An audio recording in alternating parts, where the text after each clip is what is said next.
Hi, welcome back. Mitch Argon with Calneva Realty. I'm going to take you through the Reno Tahoe real estate market for July of 2023 here in just a few minutes. Let's get started.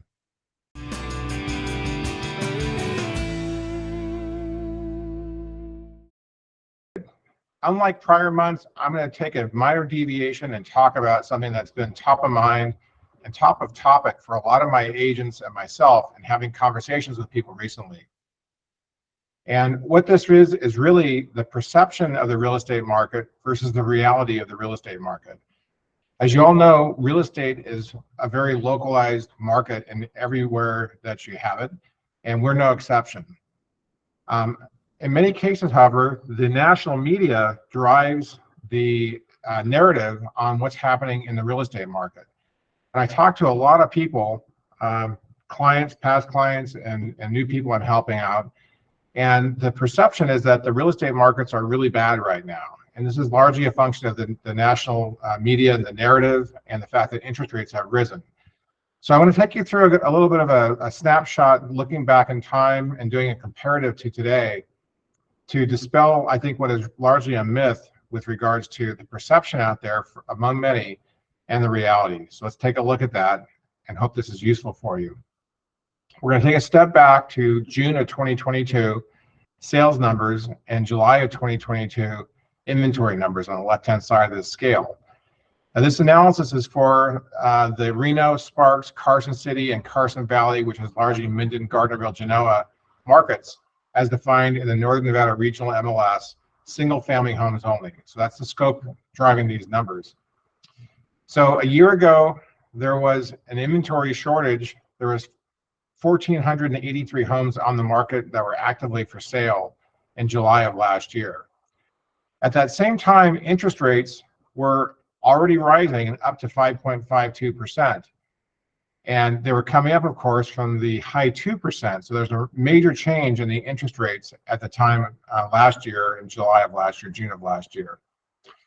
Median price for a single family home across this geography that I just mentioned was $589,400, and the number of sales that were completed in this territory in the month of June of 2022 was 592.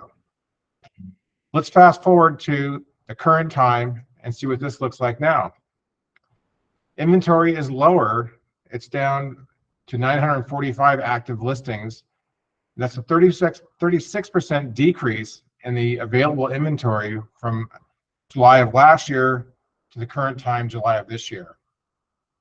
Interest rates, which is what's largely driving the narrative in the media, they're up. They're up to 6.71%, and they're actually a little bit higher now. This is as of June, the average for June of last month. They're at 22% from where they were a year ago, which were already up quite a bit from where they were maybe 18 months ago. So it's been a big change in interest rates, of course. Median price, $575,000. Last month, it's June of 2023. The number of sales in this region that we're talking about down below was 570. So what's really interesting and in some ways really shocking or surprising to me, and I'm looking at these numbers and dealing with this all the time, is when you do these two different analyses and you compare them side by side, which I'm showing you on the screen now, you can see that even though there's been upward and downward pressure between inventory and interest rates, there's been nominal change in the median price and the number of sales from June of this year to June of last year.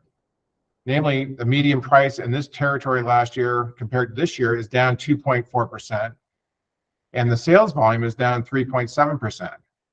These two numbers, both less than 5%, are not terribly meaningful statistically. It does not represent a major retreat in the marketplace. Now, pricing and sales did come down late last year and in the earlier portion of this year, first quarter, but they have gone back up largely because of this decrease in the inventory. So while you have inventory being pulled down and interest rates being pushed up, while these forces are at place, they're actually keeping relative equilibrium in the marketplace as we look back 1 year. And this is something that I think is really important for people to understand, whether you're buying or selling, that you really understand the marketplace that we're in and how it may change and how that may influence your longer term thinking about home ownership or home sales in the context of the current market. So I hope this has been useful for you. This is our reality. Even though rates are higher and you read a lot in the news, the reality is that these markets are actually very stable on a year-over-year basis. However, interest rates and inventory are not. Those two counterbalancing weights is what's keeping the markets relatively stable. So we'll jump into our standard format now. This is going to be a more detailed view of some of these numbers. As you can see, June of 2023 over June of 2022 is showing a modest price decrease on a year-over-year basis. Last year, this time was a high water mark for many of the markets. It was certainly, I know, for Reno at 635,000. Last month at 619 is a 3% decrease. So these are the numbers that we're seeing on a market-by-market basis. You saw the aggregate, at least for Reno, Sparks, Carson City, and Carson Valley, these top four on that analysis just a moment ago.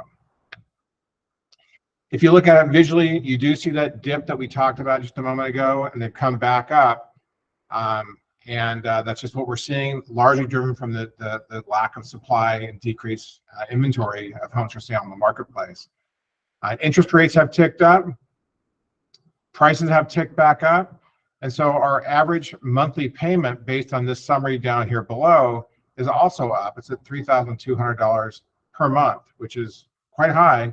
However, rents have also gone up, and so it's not substantially higher than you would be paying for a rent in a comparable home.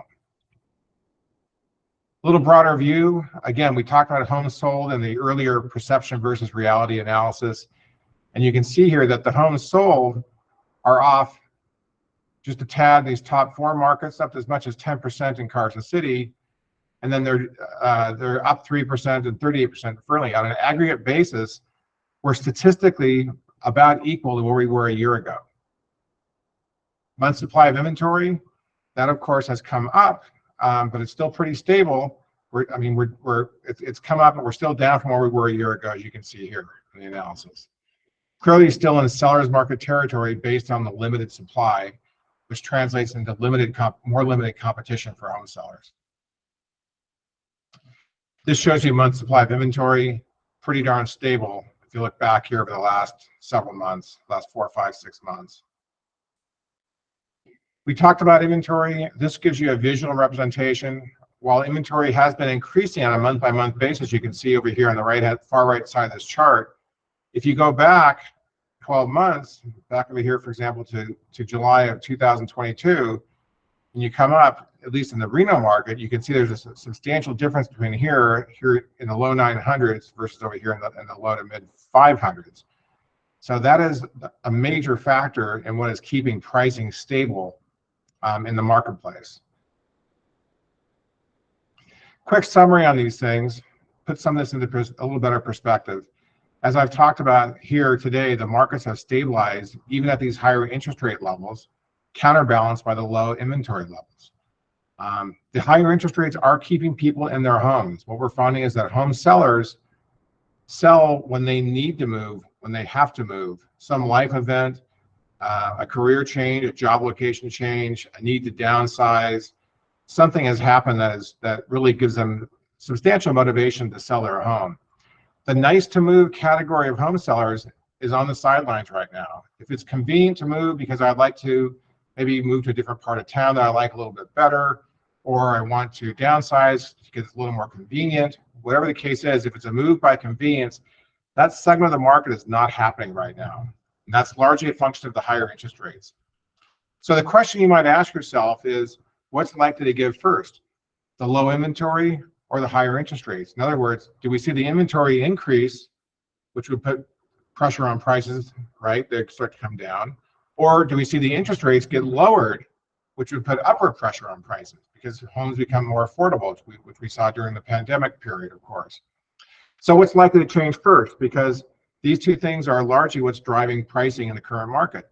Well, first off, the interest rates are policy driven. We've seen that the Fed has raised interest rates pretty aggressively since the beginning of last year. So we're now 18 months into it. And they're starting to taper it back. They raised yesterday, as a matter of fact. They're starting to taper it back. And they may have one more raise this year, and they're probably going to hold because inflation is getting down. I think it's around 3% now. They want to see it at the 2% level. So we're trending in the right direction.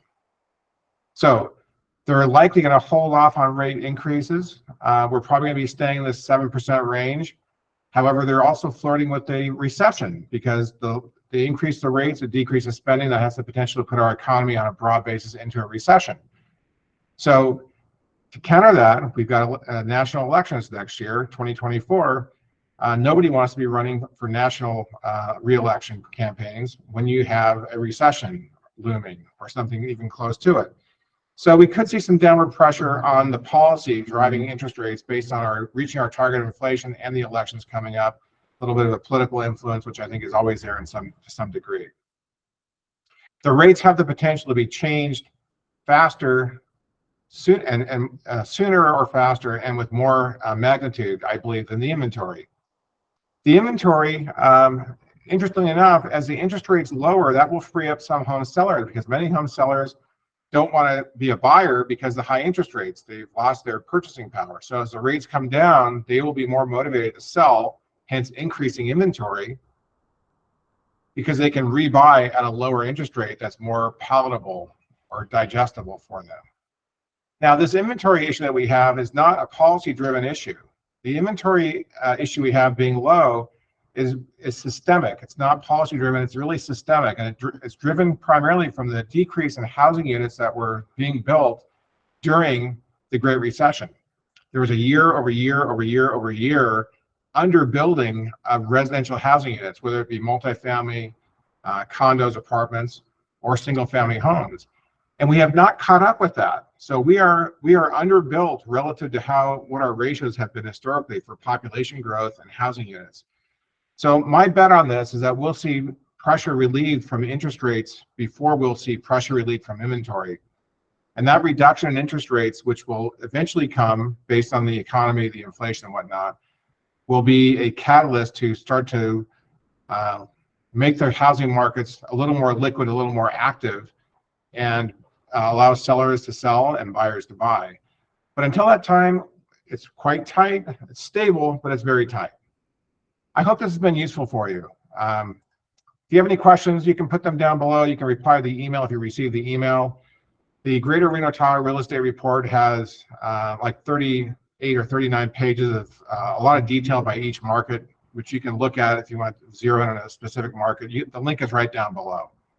So until next month, I hope this finds you well, and we look forward to helping you. Have a great day. Thank you.